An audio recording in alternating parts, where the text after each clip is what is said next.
When shall we three meet again? In thunder, lightning, or in rain? When the hurly-burly's done, when the battle's lost and won. That will be ere the set of sun. Where the place? Upon the heath. There to meet with Macbeth. I come, Grey Malkin. Paddock call. Anon. Fair is foul and foul is fair, hovered through the fog and filthy air. All hail, Macbeth, hail to thee, Thane of Glamis. All hail, Macbeth, hail to thee, Thane of Cawdor. The supernatural soliciting cannot be ill, cannot be good. If ill, why hath it given me earnest of success, commencing in a truth? I am Thane of Cawdor. If good, why do I yield to that suggestion, whose hard image do doff and fix my hair, and make my seated heart knock at my ribs against the use of nature? Present fears are less horrible imaginings. My thought, whose mirror yet is fantastical, shakes, so my single state of man, that function is smothered in surmise, and nothing is but what is not. Glamis thou art, and Cawdor, and shalt be what thou art promised. Yet I do fear thy nature is too full of the milk of human kindness to catch the nearest way. Thou'st have, great Glamis, that which cries. Thus thou must do, if thou have it, and that which rather thou dost fear to do, than wishes should be undone. My dearest love, Duncan comes here tonight. And when goes hence? Tomorrow, as he purposes. Oh, never shall sun that morrow see. The dagger which I see before me, the handle toward my hand, come, let me clutch thee. I have thee not, and yet I see thee still. Art thou not, fatal vision, sensible to feeling as to sight? Or art thou but a dagger of the mind, a false creation, proceeding from the heat-oppressed brain? I have done the deed. Didst thou not hear no one? I heard an owl scream and the crickets cried. Didst thou not speak? When? Now! As I descended? Aye! Hark, who lies in the second chamber? God O'Bane! Is this sorry sight? A foolish thought to say a sorry sight.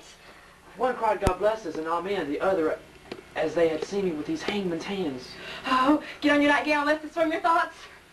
Awake, awake, ring the alarm bell, murder and treason, Banquo and Donalbain, Malcolm, awake. Shake off this downy sleep, death's counterfeit, and look on death itself, up, and see the great doom's image. Malcolm, Banquo, as from your graves rise up and walk like sprites to countenance this horror. Ring the bell. What's this hideous noise that wakes the parties of this house? Macbeth, Macbeth, our royal master's murdered.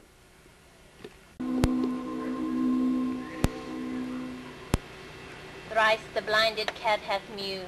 Thrice and once the hedge pig whined. Harper cries, 'tis time, 'tis time. Round about the cauldron go, in the poison entrails throw. Toad that under cold stone days and nights hath 31. Sweltered venom and sleeping gut, boil thou first in the charmed pot. Double, double toil and trouble, fire burn and cauldron bubble. Fillet of finny snake, in the cauldron boil and bake. Eye of newt and toe of frog, wool of bat and tongue of dog. Adder's fork and blindworm's sting, lizard's leg and howlet's swing. For a charm of powerful trouble, like a hell broth boil and bubble. Double, double toil and trouble, fire burn and cauldron bubble. Nose of Turk and Tartar's lips, finger of burst strangled babe, ditch delivered by a drab. Make the gruel thick and slab, add thereto a tiger's cauldron for the ingredients of our cauldron. Double, double toil and trouble, fire burn and cauldron bubble. Cool it's with a baboon's blood, then the charm is firm and good. By the pricking of my thumb, something wicked this way comes. Speak! Demand! We'll answer. Pour in sow's blood that hath eaten 9 farrow. Grease that sweatin' from the murder's giblet throw into the flame. Come high or low, thyself in office deftly show.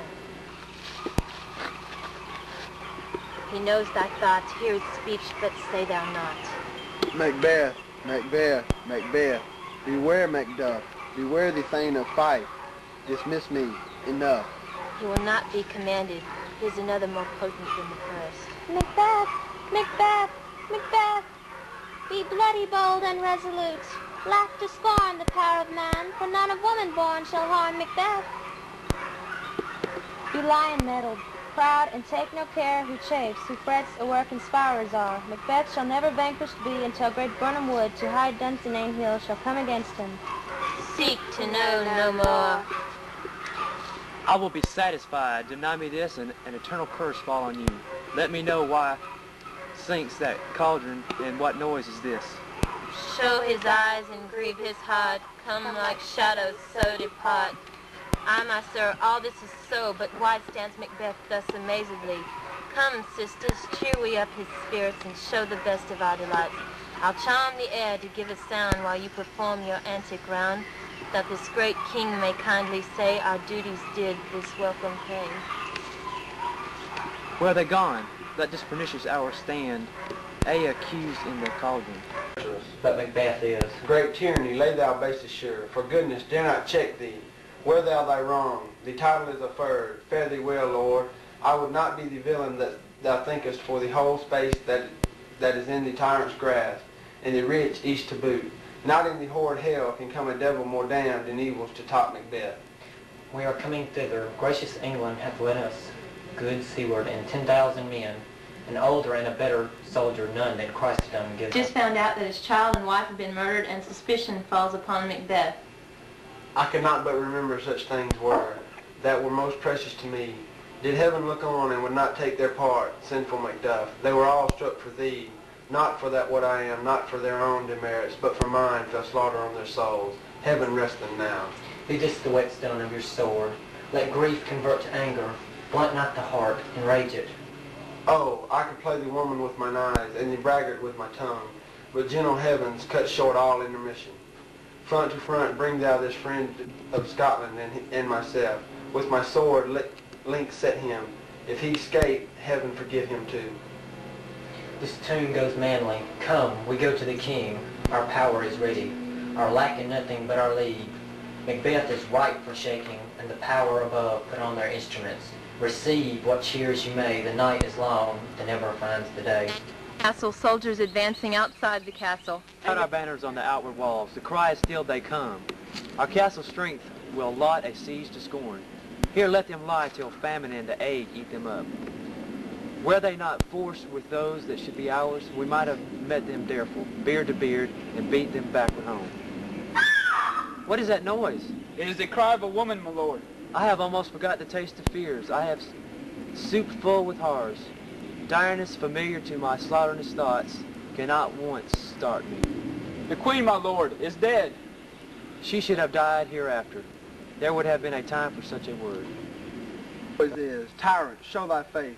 If thou beest slain, and with no stroke of mine, my wife and children's ghosts will haunt me still. I cannot stroke at wretched kerns, whose arms are hired to bear their stays.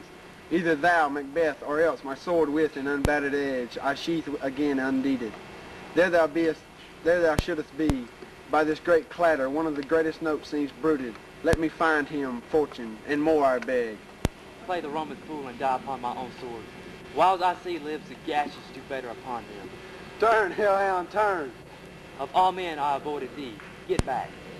I have no word. My voice is my sword. Thou bloodier than terms can give thee out. I bear a charmed life which must not yield to one of woman born. Despair thy charm. Tell thee Macduff was from his mother womb untimely ripped. I will not yield to kiss the ground before young Malcolm's feet. Lay on, Macduff, and damn be him who first cries, hold, enough.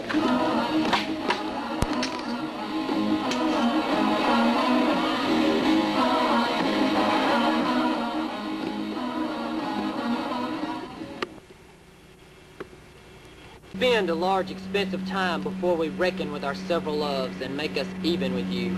My thanes and kinsmen, henceforth be earls, the first that ever Scotland in such an honoured name. What's more to do, which would be planted newly with the time, is calling home our exiled friends abroad that fled the snares of watchful tyranny, producing forth the cruel ministers of this dead butcher and his fiend-like queen, who as 'tis thought by self and violent hand took off her life. This and what needful else that calls upon us, by the grace we will perform in measure, time, and place. So thanks to all at once, and to each one whom we invite to see us crowned at Scone.